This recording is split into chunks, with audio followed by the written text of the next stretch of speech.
CH-85 थारे को भी मारी फायर का मजा चखना है कि क्या आप सच में मुझे इस फायर सोल को अपने अंदर समाने देंगी? हाँ हाँ, जाओ, ये तुम्हारा इनाम है। पहले तो आरव ने कुछ देर सोचा, लेकिन फिर वो फायर सोल के बारे में सोचकर इतना एक्साइटेड हो गया कि वो अपने आप को रोक ही नहीं पाया। उसके लिए ये फायर सोल किसी खजाने से कम नहीं था। बाजार में इसकी कीमत 2 करोड़ से भी ज्यादा थी। उसने यहाँ आते ही इस फायर सोल को अपने अंदर समाने के बारे में सोचा था, लेकिन उसे क्या पता था कि उसका ये सपना सच में पूरा हो जाएगा, और इसकी वजह सिर्फ मिस मीरा थी। अगर उन्होंने आरव को ये मौका नहीं दिया होता, तो शायद कभी भी आरव इस फायर सोल के बारे में सोच भी नहीं पाता। मीरा मैम एकदम ठीक कह रही थी। मुझे जल्दी से जाकर उस फायर सोल को अपने अंदर समा लेना चाहिए। अगर यहाँ पर और मैजिशियंस आ गए तो परेशानी हो जाएगी। अब तो मेरे पास स्टार एटलिस बुक्स भी नहीं बची है। आरव ने सोचा और बिना कोई वक्त बर्बाद किए उस फायर सोल के पास जाने लगा। वहां पहुंचकर जैसे ही उसने अपना हाथ रोज फ्लेम पिलर पर रखा, तो उसकी हथेली में जलन हुई जो धीरे धीरे उसके हाथों से होते हुए पूरे शरीर में फैलने लगी। पहले तो उसे बहुत दर्द हो रहा था, लेकिन कुछ ही पलों बाद इस रोज फ्लेम पिलर की तेज फ्लेम्स उसे लगनी बंद हो गई। बल्कि अब तो उसे ऐसा लग रहा था मानो कोई उसके अंदर ढेर सारी शक्ति ट्रांसफर कर रहा हो। जब शुरू शुरू में उसने इस फायर सोल को अपने अंदर समाना शुरू किया था, तब उसे दर्द हो रहा था, लेकिन देखते ही देखते वो फायर सोल किसी छोटे बच्चे की तरह बन गया था, जो बहुत खुशी से आरव के फायर नेबुला के अंदर जा रहा था। आरव ने इसे महसूस करने के लिए अपनी आंखें बंद कर ली। उसे ऐसा लग रहा था मानो उसका मैजिक सेरेमनी चल रहा हो, जो मैजिशियंस के पैदा होने पर होता था। चूंकि आरव दूसरी दुनिया से आया था, इसलिए उसका ये मैजिक सेरेमनी नहीं हुआ था, लेकिन मीरा मैम के कारण आज वो भी पूरा हो गया था। आरव ये सोचकर काफी इमोशनल हो गया। उसे आज से पहले ऐसा कभी भी महसूस नहीं हुआ था। उसे लग रहा था कि अब वो भी इस जादुई दुनिया का हिस्सा बन गया है। उन रोज फ्लेम्स ने आरव की फायर फ्लेम्स को पूरी तरह बदल दिया था। सिर्फ इतना ही नहीं बल्कि उसके शरीर में भी काफी बदलाव आए थे। उसका स्किन टोन पहले से डार्क हो गया था, बिल्कुल उन रोज फ्लेम्स की तरह जो चमकदार और बेहद खूबसूरत थी। उसका खून भी एकदम सुर्ख लाल हो गया था, मानो उसमें भी कोई जादुई शक्ति आ गई हो। सिर्फ इतना ही नहीं बल्कि उसकी हड्डियों में भी बदलाव आया था। पहले उसकी हड्डियां बिल्कुल किसी आम इंसान की तरह थी, लेकिन इस फायर सोल को अपने अंदर समाने के बाद उसकी हड्डियां जैसे 4 गुना ज्यादा मजबूत हो गई थी। वो ये सारे बदलाव देख तो नहीं पा रहा था, लेकिन महसूस जरूर कर पा रहा था। और सबसे बड़ा बदलाव तो उसके फायर नेबुला में आया था। इस फायर सोल को अंदर समाने से पहले उसके नेबुला में ज्यादा चमक नहीं थी, लेकिन इसे समाने के बाद उसकी चमक पहले से कहीं ज्यादा बढ़ गई थी। पहले उसके नेबुला में काफी अंधेरा रहता था, लेकिन रोज फ्लेम्स के आने के बाद उसका सारा का सारा नेबुला रोशन हो गया था। ये बदलाव तो आरव को साफ साफ नजर आ रहे थे। फायर स्पेल्स का इस्तेमाल किए बिना भी वो ये बता सकता था कि इन रोज फ्लेम्स की शक्ति कॉमन फ्लेम से कई गुना ज्यादा थी। ये रोज फ्लेम्स खुद में ही इतने ताकतवर थे, तो आरव की शक्ति इनमें मिलने के बाद ये किसी आम फ्लेम से न जाने कितने ज्यादा शक्तिशाली हो जाते। नॉर्मली जब आरव अपनी फायर रप्चर स्पेल से किसी मैजिकल बीस्ट पर हमला करता था, तो वो मैजिकल बीस्ट नहीं मरता था, बस उसे गहरी चोट लगती थी। लेकिन इस रोज फ्लेम के साथ आरव की पावर कई गुना बढ़ गई थी। अब उसकी सिर्फ एक रप्चर स्पेल न सिर्फ एक मैजिकल बीस्ट को बुरी तरह घायल कर सकती थी, पर शायद उसे तुरंत ही मौत के घाट भी उतार सकती थी।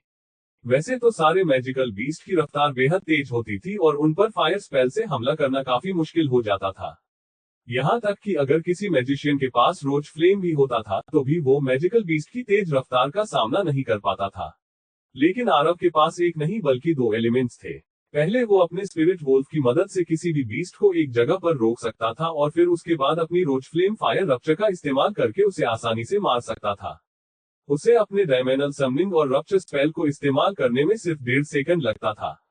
इसका मतलब महज 3 सेकंड में आदमखोर चूहे या एक आंख वाले भेड़ियों जैसे सर्वेंट क्लास मैजिकल बीस्ट को आसानी से मार सकता था। उसकी ये शक्ति तो लाजवाब थी, और वैसे भी प्राइमरी स्पेल्स का इस्तेमाल करने में ज्यादा जादुई शक्ति की जरूरत भी नहीं होती थी। इसलिए अगर आरव का सामना मैजिकल बीस्ट के झुंड से भी हो जाता तो वो उन्हें आसानी से संभाल सकता था। इस रोज फ्लेम ने उसे फायर स्पेल्स का राजा बना दिया था। देखते ही देखते वो रोज फ्लेम्स का पिलर गायब हो गया। वो सारी फ्लेम्स आरव के अंदर समा गई थी और उसकी नेबुला में जाकर वो अपना नया घर बना रही थी।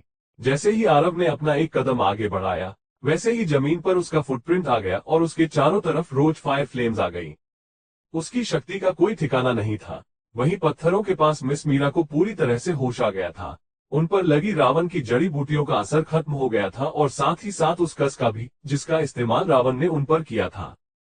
वो पहले से काफी ज्यादा बेहतर महसूस कर रही थी। जब उन्होंने देखा कि आरव ने उस फायर सोल को अपने अंदर समा लिया है, तो वो भी उसके एक्साइटमेंट को देखकर मुस्कुराने लगी। आरव एक ऐसे छोटे बच्चे की तरह लग रहा था जिसे अपनी फेवरेट आइसक्रीम मिल गई हो। मिस मीरा को अपने किए हुए फैसले पर खुशी हो रही थी। उनके यहाँ आरव को लाने का फैसला एकदम सही साबित हुआ था। अगर आज आरव यहाँ नहीं आया होता तो शायद उनकी जान भी जा सकती थी। सिर्फ इतना ही नहीं, बल्कि न जाने वो रावण उनके साथ क्या क्या करता। इसलिए आरव ने न सिर्फ उनकी जान बचाई थी, बल्कि उनकी इज्जत को भी सही सलामत रखा था। आरव, अब हमें यहाँ से चलना चाहिए, मिस मीरा ने कहा।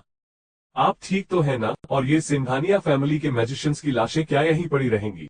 आरव ने पूछा। हाँ, मैं पहले से बहुत बेहतर हो गई हूँ, तुम चिंता मत करो। और जहाँ तक रही इन सिंघानिया फैमिली के मैजिशियंस की बात, तो जल्दी ही मैजिक एसोसिएशन की एक टीम यहाँ आकर इन्हें यहाँ से इनकी फैमिली के पास ले जाएगी, जहाँ पूरी रस्मों के साथ उनका अंतिम संस्कार होगा, बिल्कुल वैसा ही जैसा एक मैजिशियन का होना चाहिए, मिस मीरा ने आरव को समझाया। ठीक है मैम, तो हम यहाँ से चल सकते हैं, आरव ने कहा।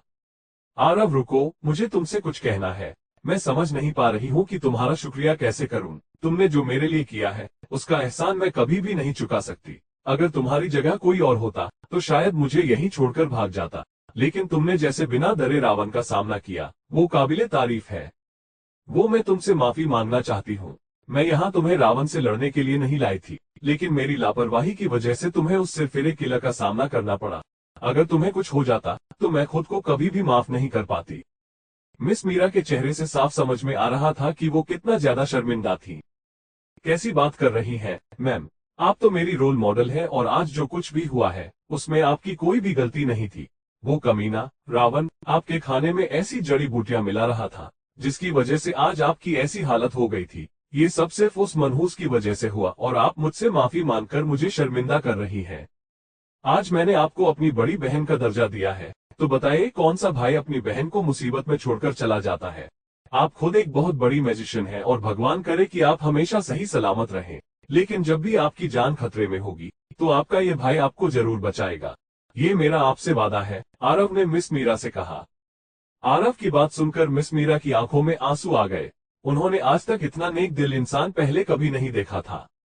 चलो अब ये सीरियस बातें बहुत हो गई, अब यहाँ से चलते हैं और तुम्हारी जीत का जश्न मनाते हैं। मेरी तरफ से ट्रीट, मिस मीरा ने मुस्कुराते हुए कहा। लेकिन उन्हें कुछ याद आया और वो रुककर यहाँ वहाँ देखने लगी। जब उनकी नजर पास में पड़ी एक अंगूठी पर पड़ी तो उसे उठाकर उन्होंने आरव से कहा, ये रावण की खास अंगूठी है, इससे हमें काफी जानकारी मिल सकती है। और जहाँ तक रही बाकी मैजिकल टूल्स की बात, तो अपने मालिक के मरने के बाद उनका कोई वजूद नहीं रहेगा और वो अपने आप गायब हो जाएंगे। चलो आरव, अब हम यहाँ से चल सकते हैं। जंगल से थोड़ा बाहर निकलते ही आरव और मिस मीरा मेन रोड पर पहुंच गए थे। मिस मीरा पर से उन जड़ी बूटियों का असर तो खत्म हो गया था, लेकिन वो अब भी बेहद कमजोर थी और यहाँ से पैदल अपने होटल तक नहीं जा सकती थी। इसलिए कुछ दूरी पर उन्होंने एक टैक्सी ली और दोनों उसमें सिटी की ओर निकल गए। आरव अब भी उस फायर सोल को लेकर बेहद एक्साइटेड था और उसके बारे में बहुत कुछ जानना चाहता था। इसलिए उसने मिस मीरा से पूछा, मैम, इस फायर सोल के क्या क्या फायदे होते हैं? मुझे लगा था तुम रावण को मारकर इतने खुश हो गए हो कि फायर सोल के बारे में भूल ही गए। खैर, एक फायर सोल के मैजिशियन के शरीर में समाने पर उसमें काफी बदलाव आने लगते हैं। न सिर्फ उसके नेबुला की जादुई शक्तियां बढ़ जाती है, बल्कि उसका शरीर भी पहले से कहीं ज्यादा मजबूत हो जाता है। और जब तक तुम्हें खुद से ज्यादा शक्तिशाली फायर सोल नहीं मिलता, तब तक तुम्हारे फायर फ्लेम्स को कोई भी नहीं हरा सकता, मिस मीरा ने उसे समझाया। ओह, तो ये ऐसे काम करता है। सच कहूं तो मुझे लगा था कि मैजिशियंस की बॉडी हमेशा कमजोर रहती है, आरव ने मजाक करते हुए कहा। लेकिन मन ही मन आरव बेहद खुश था क्योंकि अब वो फायर मैजिशियंस का भी सामना कर सकता था। अब उसे समझ आ रहा था कि ये फायर सोल्स इतने महंगे क्यों होते थे। आरव अपने फायर सोल के बारे में सोच रहा था कि तभी उसे कुछ याद आया और उसने पूछा, क्या हमारे शहर में जो आपदा आई थी उसमें भी रावण का कोई हाथ था? क्या आप इसलिए उसका पीछा कर रही थी? मिस मीरा ने खिड़की के बाहर देखते हुए कहा, संजीवनी झील का पानी एक खास दवाई है जो गलती से भी शैतान नगरी के लोगों के हाथ नहीं लगनी चाहिए। मुझे लगता है कि मैजिक एसोसिएशन में कोई है जो ये दवाई सीधा शैतान नगरी के लोगों तक पहुंचा रहा है। रावण के पास इस बारे में जानकारी थी, लेकिन अब तो वो भी चला गया। लेकिन उसकी अंगूठी में कुछ जानकारी तो जरूर होगी। बस अगर वो खास जानकारी एक बार हमारे हाथ लग जाए तो इस केस के बारे में बहुत कुछ साफ हो जाएगा, मिस मीरा ने आरव को समझाया। आरव ने देखा कि मिस मीरा कहीं खो गई थी, इसलिए उसने पूछा, मैम आप कुछ परेशान लग रही हैं। मिस मीरा जानती थी कि रावण कितना खतरनाक किला था और अगर उनके पास कोई और ऑफिसर होता तो वो आरव को कभी भी उसका सामना करने के लिए नहीं ले जाती। देखा जाए तो वो आरव को सिर्फ रावण का पीछा करने के लिए लाई थी, न कि उस किलर का सामना करने के लिए। रावण एक बेहद खतरनाक और सिरफिरा सीरियल किलर था और आरव के पास न तो ऐसा अनुभव था और न ही ऐसी जादुई शक्तियां जिससे वो रावण का सामना कर सके। लेकिन आरव ने उन सारी उम्मीदों के परे जाकर न सिर्फ रावण का सामना किया बल्कि उनकी इज्जत भी बचाई थी। आरव, मैंने आज से पहले तुम्हारे जैसा बहादुर और साफ दिल का इंसान नहीं देखा। जब तुमने रावण को वो डील ऑफर की थी तो मुझे एक पल को शक हुआ था कि कहीं तुम उस रावण की बुराई के कारण उसकी शक्ति को देखकर कहीं भटक तो नहीं गए। लेकिन मैं बिल्कुल गलत थी। मुझे तुम्हारे बारे में ऐसा नहीं सोचना चाहिए था। मुझे तुम्हारी अच्छाई पर शक नहीं करना चाहिए था। मिस मीरा के चेहरे को देखकर साफ समझ में आ रहा था कि वो अपनी इस गलती के लिए कितना बुरा महसूस कर रही थी।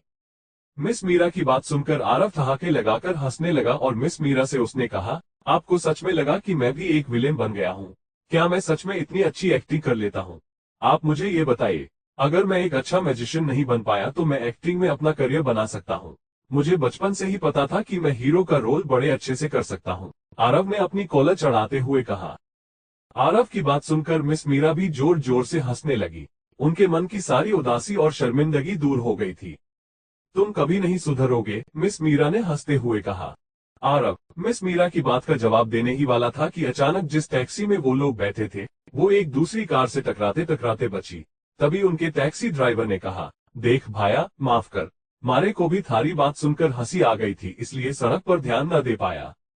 अच्छा, तो थारे को भी मारी फायर का मजा चखना है के? आरव ने अपनी फायर स्पेल को एक्टिवेट करने का नाटक करते हुए कहा।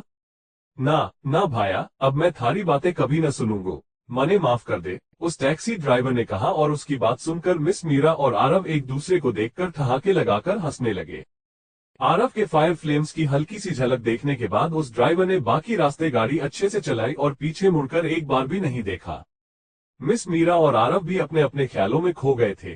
कुछ देर बाद जब वो दोनों मेन सिटी पहुंचे तो मिस मीरा ने रावण की उन जड़ी बूटियों का असर पूरी तरह दूर करने के लिए एक मेडिकल स्टोर से दवाइयां ली और फिर वो और आरव अपने अपने घर निकल गए। आरव कुछ देर तक स्वप्न नगरी में घूमता रहा और फिर उसने जादू नगरी पहुंचने के लिए एक बस पकड़ ली। वैसे तो स्वप्न नगरी का रिहायशी इलाका नहीं था, लेकिन फिर भी आरव को यहाँ से जादू नगरी पहुंचने में पूरा 1 घंटा लगने वाला था और फिर वहां से अपने घर पहुंचने के लिए उसे मेट्रो ट्रेन लेनी थी जिसमें फिर उसे पूरा 1 घंटा लगता। पहले तो आरव ने सोचा था कि वो 2 महीनों तक घर में बैठकर अपना मैजिक कल्टीवेशन करेगा और उसके बाद अपने इंटरमीडिएट रैंक की जादुई शक्ति की मदद से आर्केन यूनिवर्सिटी में एडमिशन लेने की कोशिश करेगा। वो वहां जाने के लिए काफी एक्साइटेड था, लेकिन मिस मीरा के साथ इस मिशन पर जाने से बहुत कुछ बदल गया था। इस मिशन ने उसे बहुत कुछ सोचने पर मजबूर कर दिया था। मुझे लगता है कि अभी मुझे बहुत मैजिक कल्टीवेशन करने की जरूरत है। मुझे घर जाकर इस बारे में अच्छे से सोचना होगा और उसके बाद ही कोई फैसला लेना होगा, आरव ने तय किया। इस वक्त आरव के लिए सबसे ज्यादा जरूरी था अपनी स्टार एटलस को बना पाना और उसके लिए उसे अपने सारे 49 स्टोर्स को कंट्रोल कर पाना। ये बेहद जरूरी था क्योंकि जिन स्टार एटलस बुक्स का इस्तेमाल वो इंटरमीडिएट मैजिक करने के लिए कर रहा था, उनकी स्टार एटलस बनाने की रफ्तार काफी कम थी और अगर बार बार वो स्टार एटलस बुक्स का इस्तेमाल करता तो कभी भी उसके स्टोर्स उसकी बात नहीं सुनते और उसके लिए खुद से इंटरमीडिएट मैजिक इस्तेमाल कर पाना मुश्किल हो जाता।